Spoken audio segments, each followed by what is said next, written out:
दोस्तों, हमारा ब्रह्मांड कब तक रहेगा और इसका अंत कब और कैसे होगा, ये आज का शायद सबसे बड़ा प्रश्न है। आप में से हर कोई ये जानना चाहता होगा कि आज से कुछ सालों के बाद हमारे ब्रह्मांड की परिस्थिति कैसे होने वाली है। आज मैं आपको कुछ 100 साल, 1000 साल या 10,000 साल, लाख साल, 10 लाख साल आगे नहीं, बल्कि ले जाऊंगा 10 के आगे 330 साल आगे। ये सब एक्चुअली वैज्ञानिकों की प्रिडिक्शन यानी भविष्यवाणी से पता चला है। हालांकि कुछ और भी हो सकता है, पर ये जो पता चला है ये भी बहुत मज़ेदार है। तो चलिए मेरे साथ इस अद्भुत सफ़र पर जो आपको इस ब्रह्मांड से बाहर ले जाएगा।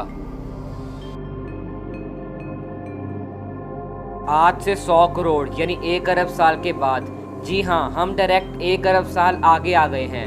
हमारी दुनिया बहुत ही एडवांस हो चुकी है। सूरज 21वीं सदी में जितना गर्म और चमकीला था, वो उससे अब 10% ज़्यादा चमकीला हो चुका है, जिसके चलते गर्मी धरती पर बहुत बढ़ चुकी है। नासा के एक रिपोर्ट के हिसाब से एवरेज टेम्परेचर 21वीं सदी में 14.5 डिग्री सेल्सियस के करीब था, लेकिन अब ग्लोबल वार्मिंग के चलते एवरेज टेम्परेचर करीब 50 डिग्री सेल्सियस के करीब पहुंच चुका है।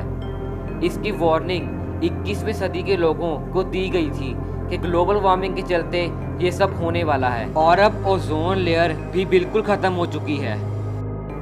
आज से 200 करोड़ यानी 2 अरब साल के बाद अब धरती का तापमान और भी बढ़ चुका है, जिसके चलते सभी नदियां और वाटर बॉडीज सूख चुकी हैं। अब गर्मी इतनी बढ़ चुकी है कि धीरे धीरे जीवन भी ख़त्म होने लगा है। इंसान नामक जीव जो कभी इस धरती पर रहते थे, वो अब नहीं रहे। वो अब सूरज के प्रकोप के चलते डायनासोर्स की तरह लुप्त हो चुके हैं। सिर्फ पुरानी टूटी बिल्डिंग्स और अब उनकी यादें ही बची हुई हैं। सिर्फ कुछ जीव बचे हुए हैं, लेकिन वो भी अब गर्मी के चलते मर रहे हैं। सिर्फ कुछ अमीर लकी लोग मार्स पर शिफ्ट हो गए हैं, क्योंकि वहाँ पर एवरेज टेम्परेचर धरती के मुकाबले कम है।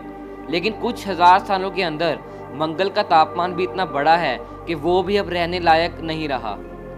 और अब इंसान कहीं जा भी नहीं सकता और वो अब कुछ नहीं कर सकता। इसलिए इंसान नामक प्रजाति अब लुप्त हो चुकी है। वो अब सिर्फ एक इतिहास बन चुकी है।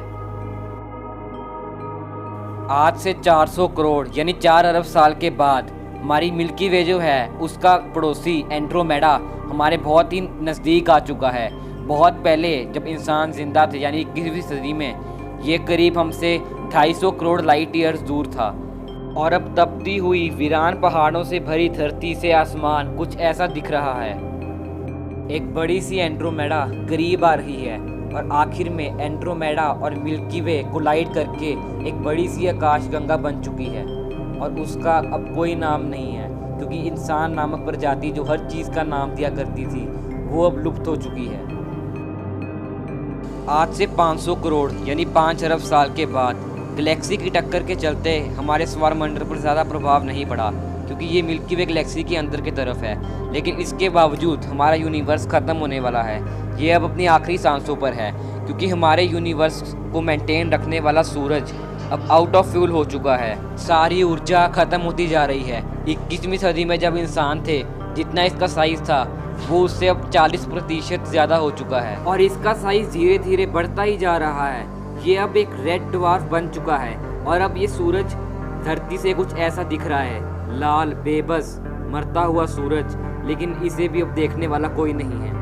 सूरज अब हमारे पहले ग्रह मरकरी को निकल चुका है और अब यूनिवर्स में 8 नहीं बल्कि 7 ग्रह बचे हुए हैं। ये अब धीरे धीरे सभी प्लैनेट को निकलता जा रहा है। पहले ये मरकरी को, फिर वीनस को, और अब ये धरती को भी निकल चुका है। और फिर ये यूरेनस, नेपट्यून, सैटर्न, इन तीनों को भी निकल चुका है। और अब कोई भी ग्रह नहीं बचा है सिवाय सूरज के। आज से 10 के आगे 330 साल आगे, जिसे कहते हैं 1 सेंटिलियन, ये है ब्रह्मांड का अंत।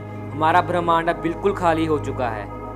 और अब ये एक्सपैंड होते होते इतना एक्सपैंड हो चुका है कि इसका साइज़ शब्दों में बयान करना मुश्किल है, और ना ही इसे स्क्रीन पर दिखाया जा सकता है।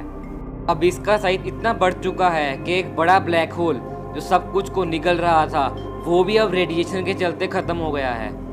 और अब कुछ सालों के अंदर सब कुछ गायब हो चुका है। और अब वो अल्टीमेट पॉइंट आ चुका है कि अब कोई भी इलेक्ट्रॉन, प्रोटॉन, न्यूट्रॉन नहीं बचा है।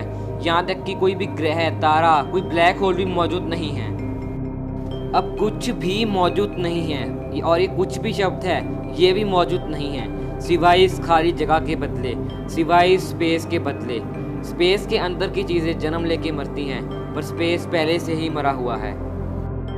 इसी स्पेस में एक पृथ्वी नामक ग्रह हुआ करता था, जहाँ पे आप कभी बैठकर द फॉन्डिस की वीडियो देख रहे थे, जिसमें द फॉन्डिस आपको स्पेस के अंत के बारे में बता रहा था। अब सब कुछ ज़ीरो हो चुका है, पर एक चीज़ बची है, और वो है वो लाइक बटन जो इस वीडियो के नीचे है। और आपको ये सुनकर सुकून मिलेगा कि ये सब कुछ करोड़ों सालों के बाद होने वाला है। तो फिलहाल सिट बैक एंड रिलैक्स।